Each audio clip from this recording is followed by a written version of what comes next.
What would you do if your own family looked your 16-year-old daughter in the eye on Christmas Eve and said, flat out, no room for you at the table? I'm Marcus, an ER doctor. Christmas Eve last year, I was pulling a double shift, gunshot wounds, heart attacks, the usual holiday chaos, while my daughter Lily drove through the snow to her grandparents' house, excited, carrying homemade cookies she'd spent days baking. She texted me a selfie from the car. Big smile, Santa hat. Can't wait to see everyone, Dad. I sent back a thumbs up from the trauma bay. Then, around 9 p.m., my phone buzzes. It's Lily. Her voice is small, cracking. Dad. They said there's no room. Grandma Evelyn set the table already. Aunt Vanessa said it's better this way, that I should just go home. I froze mid-chart. My parents, Evelyn and Harold, and my sister Vanessa had literally told my kid there was no space for her. While I was stitching up strangers, saving lives, they decided my daughter didn't make the cut for Christmas dinner. Lily drove home alone, unlocked our dark, empty house, spent the night in silence. No tree lights, no laughter, just her, a blanket, and tears she tried to hide when I called on break. I didn't scream at them that night. I didn't storm over. I finished my shift, 18 straight hours of blood and beeps, but something inside me turned ice cold. The next morning, Christmas Day, I wrote one letter. No yelling, no threats, just cold, calculated truth. I drove it over, handed it to Evelyn, and walked away. Before I even reached my car, the screaming started. And what I put in that letter, that's when everything really exploded. Picture this. A text from my sister Vanessa on December 23rd that should have been innocent. Hey, bro, Christmas Eve dinner at Mom and Dad's. Bring Lily. Everyone's coming. I smiled in the hospital locker room. Lily had been counting down for weeks. She'd baked 3 batches of gingerbread cookies shaped like little doctors because that's you, Dad. Wrapped gifts for her grandparents, for Vanessa's kids. Even one for Vanessa herself. A nice scarf she saved allowance for. My girl was so excited she practiced what she'd say when she walked in. Merry Christmas. I miss you guys. I'm a single dad. Always have been since the divorce. Holidays were sacred because I usually worked them so Lily could feel normal. Grandparents, cousins, the big table, the chaos. She never got home with just me and night shifts. Evelyn and Harold loved showing off their perfect family photos. Vanessa's kids got the spotlight. Lily got the polite nod. I told myself it was fine. Small digs. Nothing major. Christmas Eve rolls around. I kiss Lily goodbye at 2 p.m. Scrubs on, stethoscope around my neck. Have fun, kiddo. Call me when you get there. She hugs me tight. I will, Dad. Love you. Shift starts. Gunshots. Car wrecks. A kid who swallowed half a string of Christmas lights. I'm in the zone. Then around 8:45 p.m., my phone lights up. Lily's name. I step into the hallway. Answer. Her voice is tiny. Shaky. Dad, they said no room. Grandma already set the table. Aunt Vanessa said it's better if I just go home. That there's not enough chairs or something. I felt the hallway spin. They turned my daughter away. On Christmas Eve, while I was elbow deep in someone else's emergency. She drove home through the snow alone, unlocked our dark house, sat in the silence. Have you ever heard your child try so hard not to cry because they don't want to ruin your night? I told her, it's okay, baby. I'm coming home soon. But I still had 9 hours left on shift. Something inside me didn't just break. It froze. And that cold rage? It followed me through every patient that night. Picture this. A 16-year-old girl waking up Christmas morning to total silence. No footsteps racing down the hall. No smell of coffee and cinnamon rolls. Just the hum of the fridge and the faint glow of streetlights sneaking through the blinds. Lily opened her eyes around 7 a.m., still in yesterday's sweater, hair a mess from crying herself to sleep on the couch. She checked her phone first. Nothing from Grandma Evelyn. Nothing from Grandpa Harold. A single Merry Christmas from Vanessa, but it came with a photo attachment. Vanessa's kids ripping open presents, laughing, tree lights sparkling behind them. Caption, grateful for family time, Red Heart. Lily wasn't in any of the pictures. She didn't text back. Just stared at the screen until it went dark. I was still on shift, scrubbing out of a trauma case when she finally called. Voice flat. "It's fine, Dad. I get it. They're busy." But I heard the crack underneath, the one she tries to hide, so I don't feel worse. She spent the day the way no kid should. Reheated leftover pizza in the microwave. Watched old Christmas movies alone, volume low, so the neighbors wouldn't hear her sniffle. Built a little blanket fort on the living room floor because the couch felt too big and empty. FaceTime me twice, once showing me the fort like it was a fun project, once just to say, "I miss you," before hanging up fast. While my parents posted more perfect holiday stories, Lily unwrapped the one gift she'd kept for herself. A cheap bracelet she bought online weeks earlier. Put it on, looked at it, whispered, "Thanks, Dad," even though I wasn't there to hear it. I finished my double at 7 a.m. Christmas morning. Drove home through empty streets, hands shaking on the wheel. Walked in, saw her curled up under that blanket fort, asleep, cheeks still streaked. My heart shattered all over again, but I didn't wake her. I didn't cry. I sat at the kitchen table, pulled out a single sheet of paper, and started writing.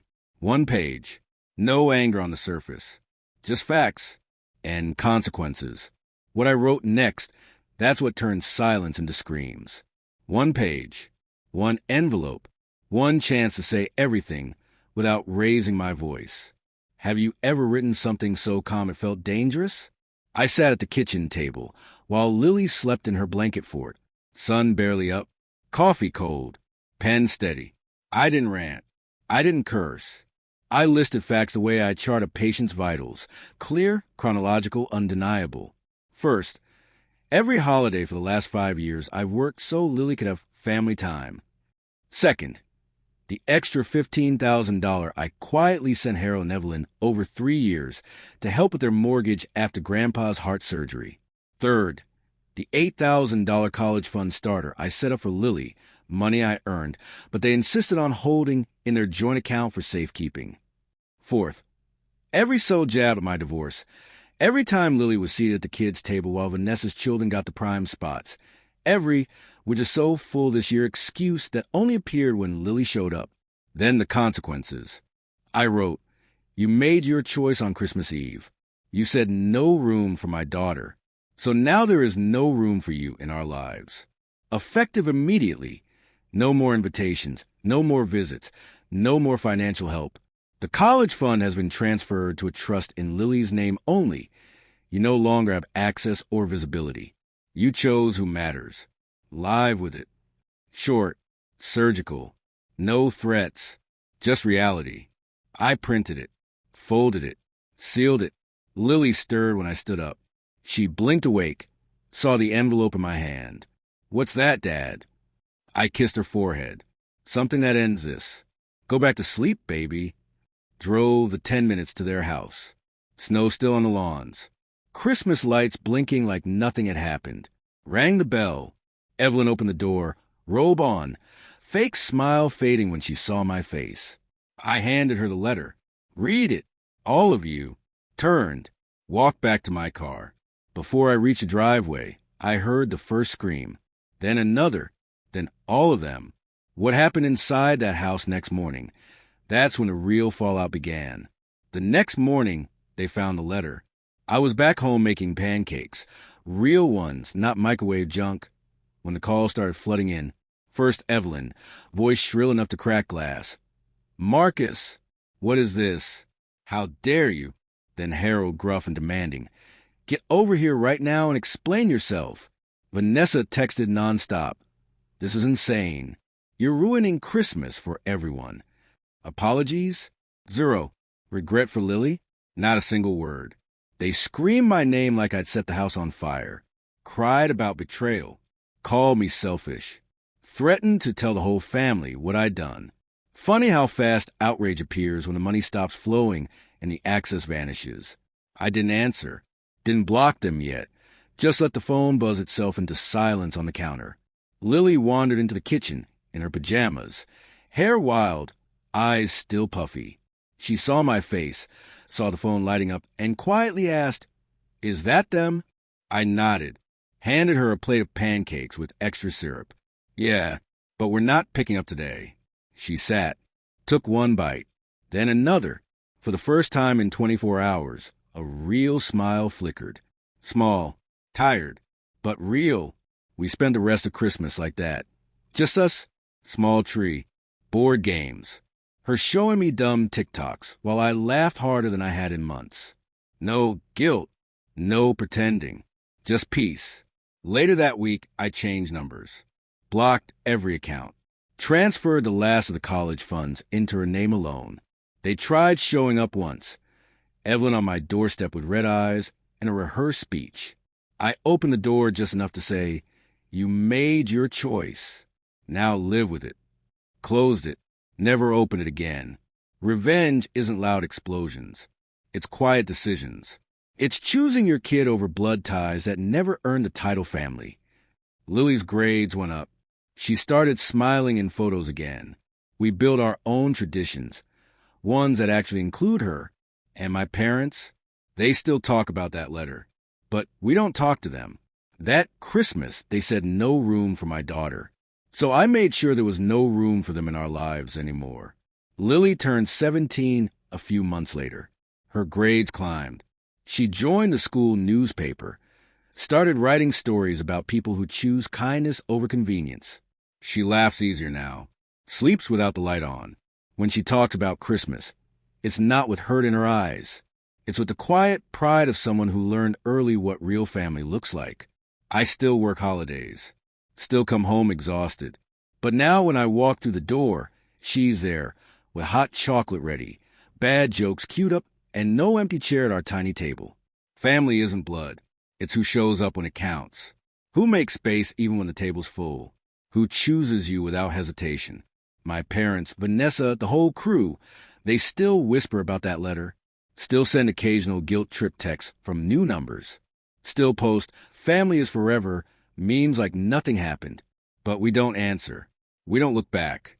Protect your kids fiercely. Sometimes the strongest love looks like walking away. Sometimes it looks like never walking back. If you've ever been betrayed by the people who are supposed to love you most, drop Lily in the comments. Hit like if you do the same for your child. Subscribe and ring the bell. Next story's even wilder, and trust me, you won't see the twist coming. Thanks for watching. And to anyone spending a holiday alone this year, you're not invisible. You're just waiting for the people who actually deserve you.